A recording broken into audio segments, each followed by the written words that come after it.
know if you guys can see me.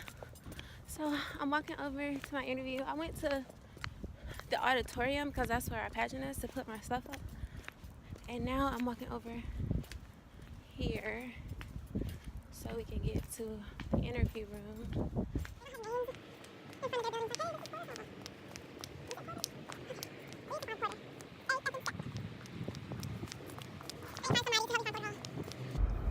Oh, hey guys, so I just got out of my private interview. I didn't just get out. Actually, they started a little late. My interview was supposed to start at 9:24 and they didn't even start till like 9:30. So I got out at a decent time. I don't know what time it is though. Oh, it's almost 11 o'clock now. And so I've been out for a while. I was just on the phone with my boyfriend.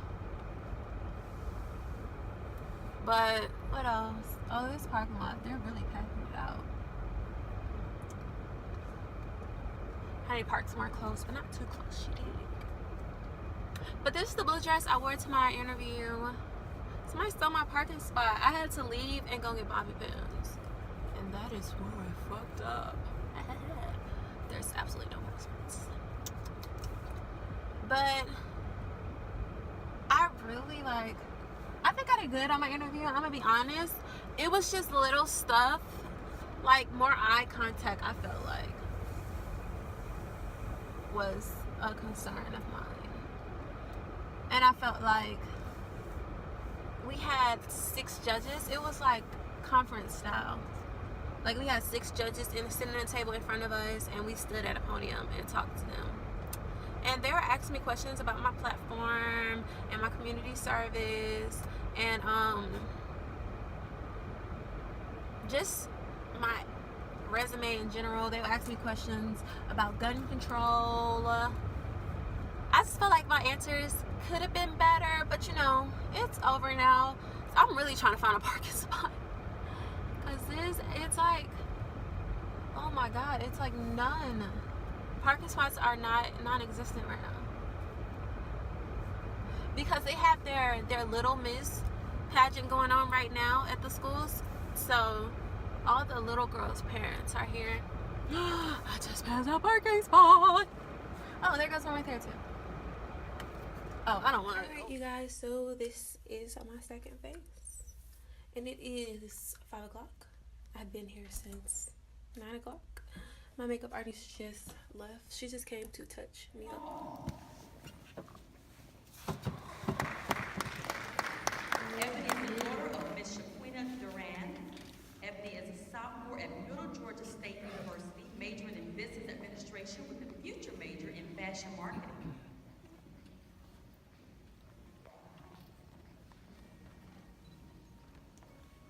Ebony, please tell us your platform. Growing up, I struggled to find my identity. I didn't know who Ebony was, nor who Ebony could be. There's so many girls out there just like me. And that is why my platform is youth leadership and the development of future women of America, to help young girls find themselves. Thank you.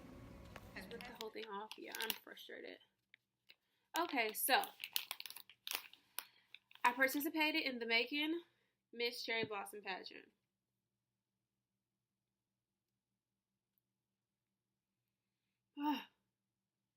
Woo. Oh, she did put black glue on it. No, she didn't. Yes, she did. No, she didn't. Yes, she did. Oh, I'm about to cry. All right. And it was just like, I'm going to just take half a face off so you guys can see how ugly I look. The girl who I really thought was going to win, I think she went first, and she was an opera singer. And she didn't even get like best talent. Like I pulled the crap out of that shit. Oh God, I'm gonna get myself like that shirt. If my eye turns red, you guys know why.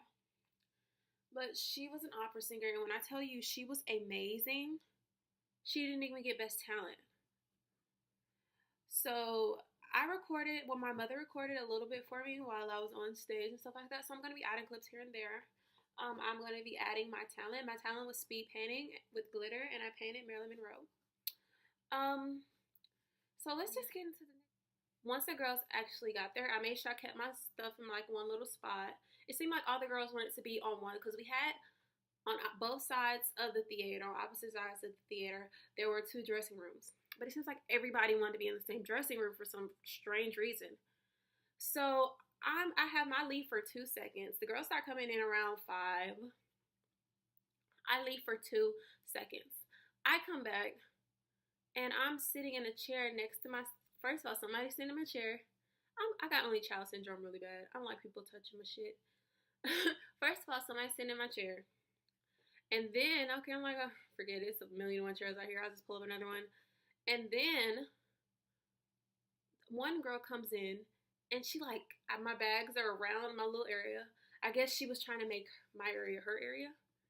So she like kicked my bags to the side and I'm like, hold on, what are you doing? Why are you kicking my stuff? So she kicks my bag to the side and I was just like, okay, I don't want to be like the problem child, you know what I'm saying? So I'm like, it's not nothing, just ignore it. Then I have my phone plugged up. I take my phone off the charger for 2 seconds because the Hannah, our lady who was over everything, she wanted me to come look and see something about my talent. So she wanted me to come look and see if everything was okay. So I took my phone off the charger for like 2 seconds and walked out there. When I got back, my charger was on the floor.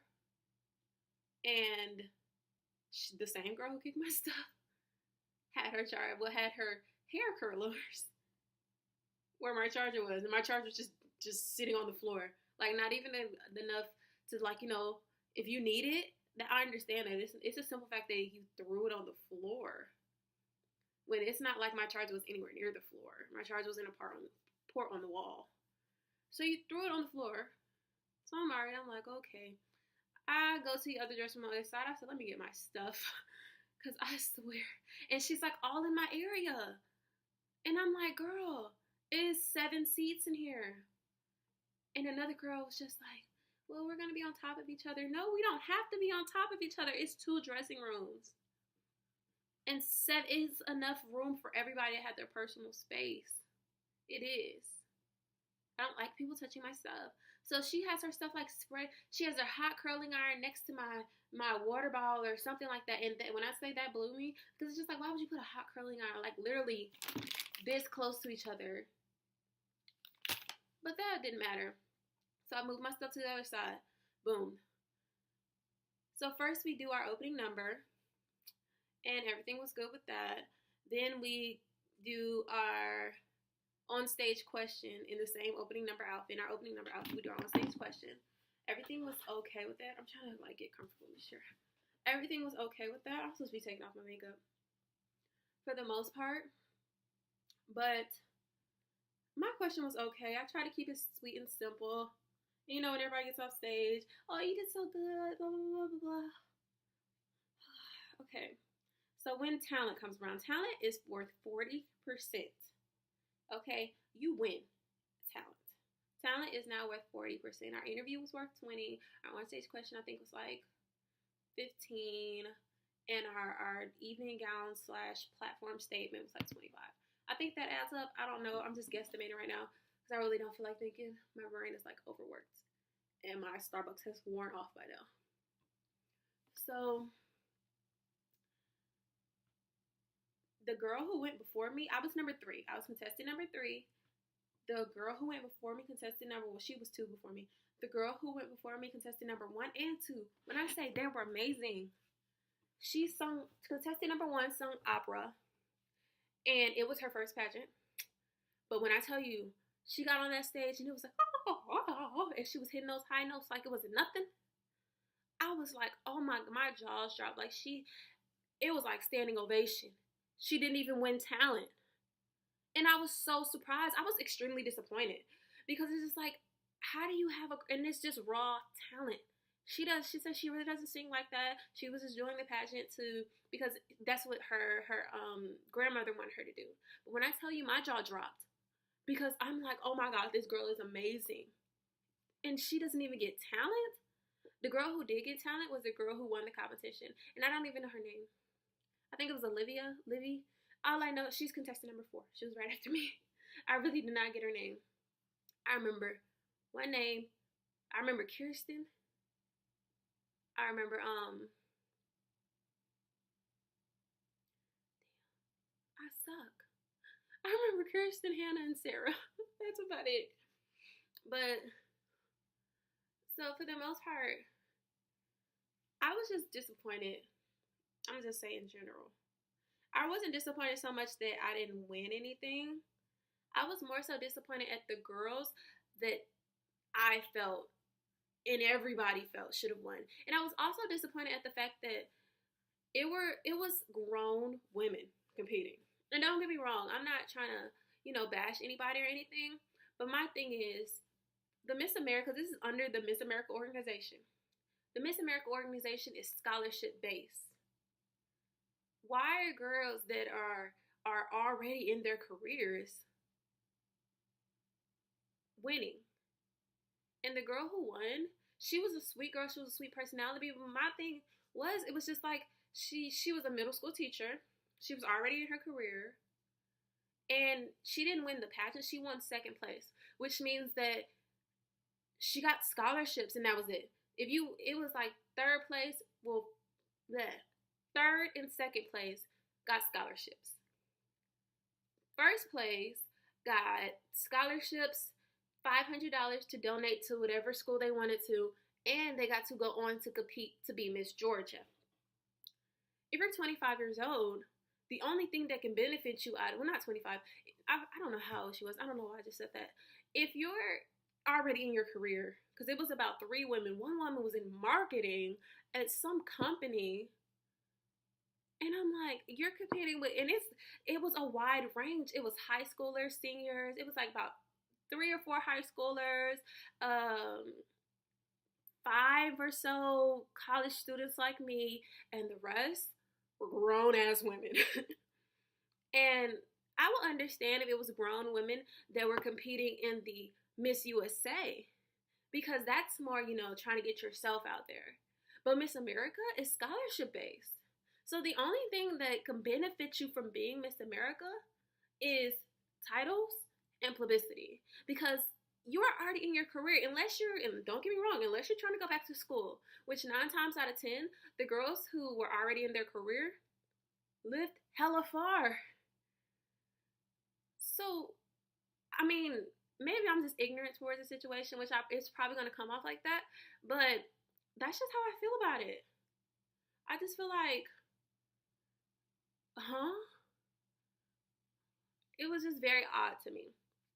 So the girl that did win, I think she was actually in college still, I think. The girl who got third place goes to Valdosta, I think. The girl who got second place is a middle school teacher and already has her career in like far, far away land. So I don't even know what she's going to do with the scholarship, unless she's going to take online classes. Because who the F is finna drive back and forth from Macon 2-hour drives just for a class or 2? Unless she's going to use that scholarship online, which then that would be like a total waste. Because it was like, I think it was like $14,000 each year at Wesleyan College, which is like an all-girls college. So yeah, I was just shocked. I was shocked at the overall result. Now here's how I think it should have went. There was a girl named Kirsten. She was number 2. She should have placed somewhere. I don't give a fuck where it was. She should have placed somewhere. Because when I tell you, she did a dance for her talent. She was well-spoken. She was good on stage. And she did dance for her talent. Her talent, she was dancing and stuff like that. As soon as it started, they fuck up the music. And she keeps going. That is confidence. Now, if Miss America wants to say that they want a woman, they're not looking on the outside anymore, that is something on the inside. That's confidence. Because any other girl, or any girl who did not have confidence in their talent, would have been looking like a deer in headlights. Or waiting for something. But she got herself together. She looked on the side of she kept dancing until they literally on the mic told her, you can stop and start over. she kept going. And when I say no music, rolling, flipping for a good little minute. Because our talent is only 1 minute and 30 seconds. So that goes like that. So she was rolling and flipping for a good little minute. And I'm sorry. I feel like I can't talk and do this. I just feel like things should have went differently. Yes. I feel like things should have went differently. Because the girl who did win, I think she was a professional dancer. She's been doing pageants since she was younger. And it's like, I don't know. It was, when she did win, it was really awkward. I'm going to be honest, because nobody saw her win. It wasn't like an underdog, you did great, saw her. No, she was like pretty cookie cutter. She didn't have anything, well, I wouldn't say she didn't have, but she didn't showcase anything that just popped. Although I did not get to see her talent because, well, I saw her talent during our dress rehearsals, but it really wasn't full out. So then again, you never know what she did on that stage that day. Well, tonight. But I just, in my opinion, I know I wasn't going to win, so I was just really there for the experience because I hear a whole bunch of women talking about how the pageant's this, that, and the confidence, blah, blah, blah. I already know I'm a sore loser. So I mentally prepared myself to lose. I'm going to be honest. I was just like, oh, let's just do this darn thing. I'm actually going to add some clips of my mother sent me over some videos.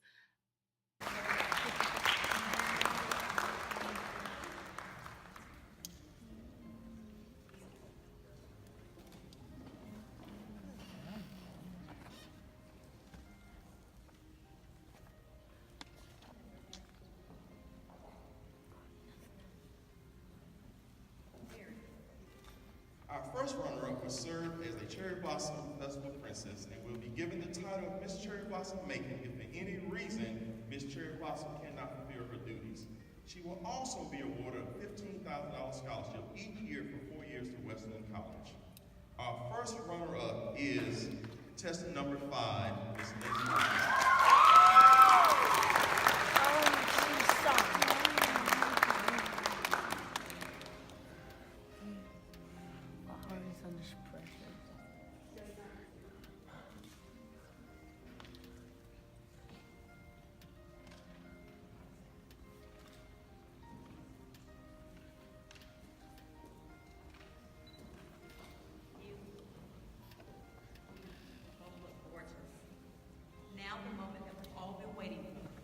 Our new Miss Cherry Blossom Macon will go on to compete in the Miss Georgia pageant in June.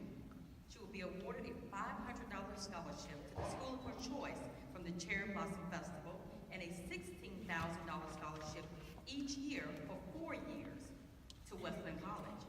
Our very first Miss Cherry Blossom Macon is contestant number 4.